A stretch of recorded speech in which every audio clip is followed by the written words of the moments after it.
Assalamualaikum warahmatullahi wabarakatuh. Saudara-saudaraku, pernahkah kita membayangkan kota yang biasanya ramai dengan aktivitas, tawa anak-anak, dan suara azan dari masjid-masjid tiba-tiba berubah menjadi lautan air keruh yang menelan rumah, harapan, dan harta benda? Inilah yang baru-baru ini terjadi di Cirebon, Jawa Barat. Banjir datang bukan sekadar sebagai bencana alam, tetapi sebagai peringatan yang mengguncang hati. Air naik dengan cepat, jalanan berubah menjadi sungai, dan ribuan warga terjebak dalam kepanikan serta ketidakpastian. Sebelum kita masuk ke pembahasan yang lebih dalam, dukung channel Tafsir Zaman dengan cara like video ini. Tuliskan komentar terbaik Anda, share ke keluarga dan sahabat, serta subscribe agar dakwah, edukasi, dan peringatan zaman ini terus tersebar luas. Mari kita mulai dengan hati yang terbuka.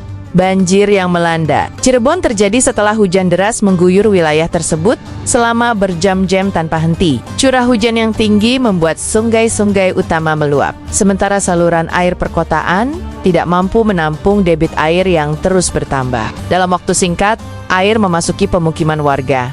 Wilayah-wilayah rendah menjadi titik terparah. Rumah-rumah terendam, kendaraan hanyut, dan aktivitas ekonomi lumpuh total. Banyak warga terpaksa menyelamatkan diri dengan berjalan menembus air setinggi lutut hingga dada. Sambil menggendong anak dan membawa barang seadanya, peristiwa ini menjadi pengingat bahwa bencana tidak selalu datang dengan tanda besar. Ia bisa hadir tiba-tiba, memutus rutinitas, dan memaksa manusia untuk berhenti sejenak merenung tentang siapa dirinya dan kepada siapa ia bergantung.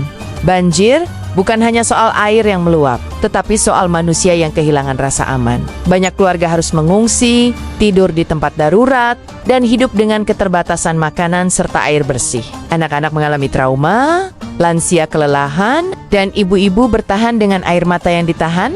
Aktivitas sekolah terhenti, pedagang kecil kehilangan lapak, dan buruh harian kehilangan penghasilan. Dalam satu malam, hasil kerja bertahan-tahan bisa lenyap tanpa sisa. Inilah realitas pahit yang sering luput dari perhatian kamera. Di balik berita singkat dan gambar viral, ada doa-doa lirih, ada sujud pianjang di tengah genangan, dan ada harapan agar Allah segera mengangkat ujian ini dari hamba-hambanya.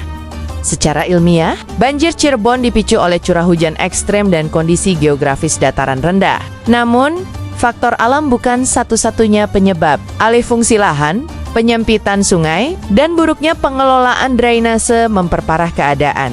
Ketika manusia merusak keseimbangan alam demi kepentingan sesaat, maka alam akan menuntut kembali haknya. Sungai yang seharusnya mengalir bebas dipersempit, sampah menumpuk, dan hutan penyangga air menghilang.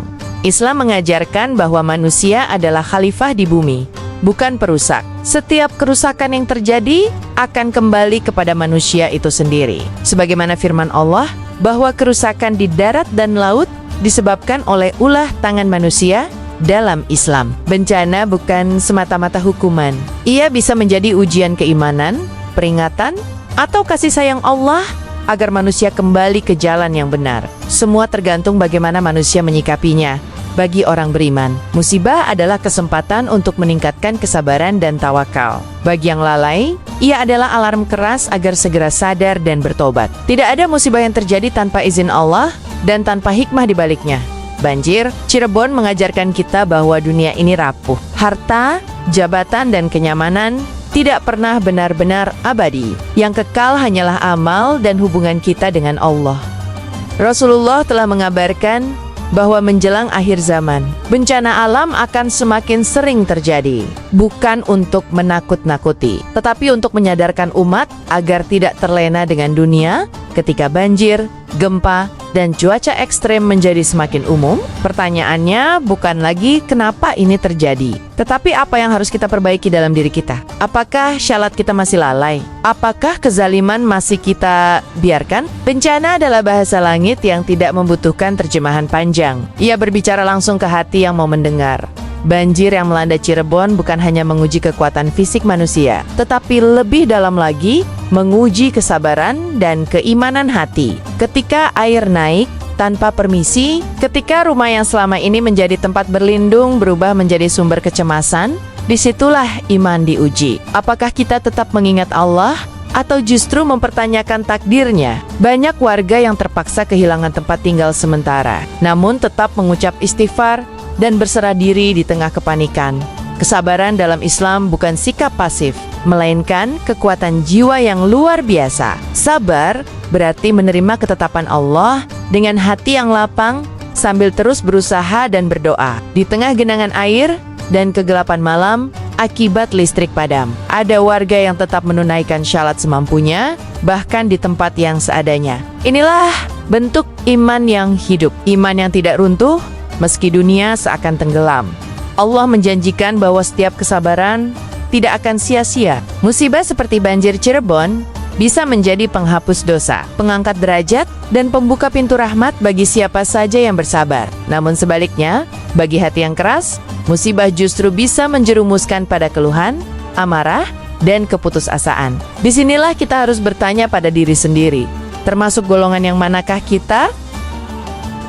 Di balik derasnya banjir dan kerusakan yang terjadi, muncul satu pemandangan yang menghangatkan hati: solidaritas dan kepedulian antar sesama. Relawan datang dari berbagai penjuru, membawa bantuan seadanya, menembus air dan lumpur demi membantu saudari-saudara mereka. Dapur umum berdiri, posko pengungsian dibuka, dan tangan-tangan kebaikan saling terulur tanpa memandang latar belakang. Bencana mengajarkan kita bahwa manusia pada hakikatnya saling membutuhkan. Ketika harta dan status tidak lagi berarti, yang tersisa hanyalah empati dan kemanusiaan. Islam sangat menekankan pentingnya tolong-menolong dalam kebaikan, karena sejatinya sabek manusia adalah yang paling bermanfaat bagi manusia lainnya. Banjir Cirebon menjadi bukti bahwa iman tidak hanya diucapkan, tetapi juga diwujudkan melalui tindakan nyata. Namun, solidaritas tidak boleh berhenti saat banjir menjadi berita lama. Kepedulian harus berlanjut hingga proses pemulihan, hingga warga benar-benar bisa kembali hidup normal. Jangan sampai kita hanya peduli ketika kamera menyorot, lalu lupa ketika sorotan berpindah. Sebab, di hadapan Allah, setiap bantuan sekecil apapun akan dimintai pertanggungjawaban dan diberi balasan.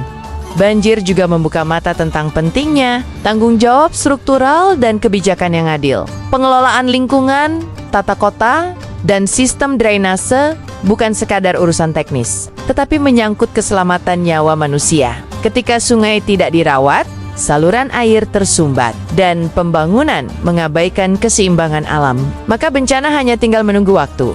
Pemerintah memiliki amanah besar untuk melindungi rakyatnya. Islam memandang kepemimpinan sebagai tanggung jawab, bukan kehormatan semata. Setiap keputusan yang diambil, setiap kelalaian yang dibiarkan, akan dimintai pertanggungjawaban di dunia dan akhirat. Oleh karena itu, banjir Cirebon seharusnya menjadi evaluasi serius, bukan sekadar agenda rapat dan janji pasca bencana.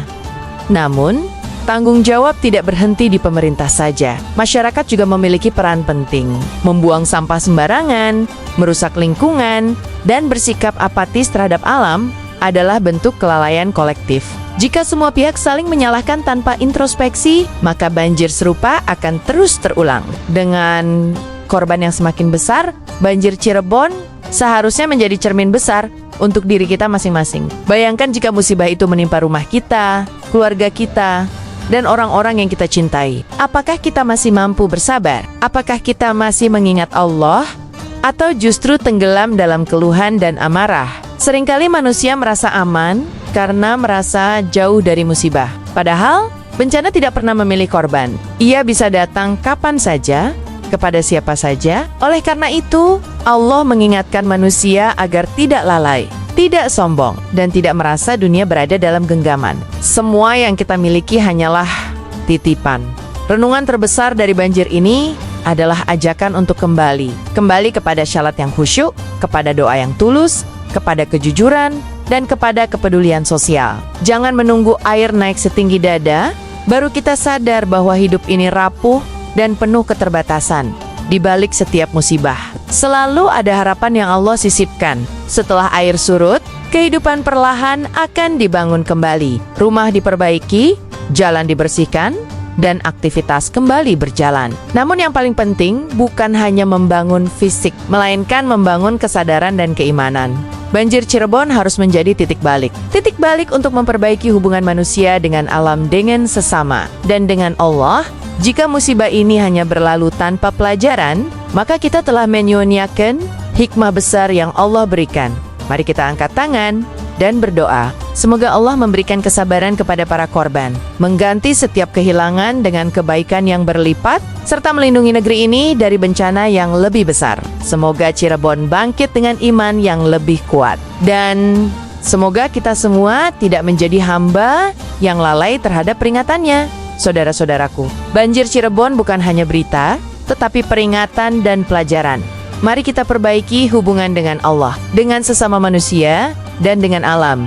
Jika Anda merasa konten ini bermanfaat, like, share, tuliskan pendapat Anda di kolom komentar, dan subscribe channel Tafsir Zaman agar kita terus belajar membaca tanda-tanda zaman dengan iman dan ilmu. Wassalamualaikum warahmatullahi wabarakatuh.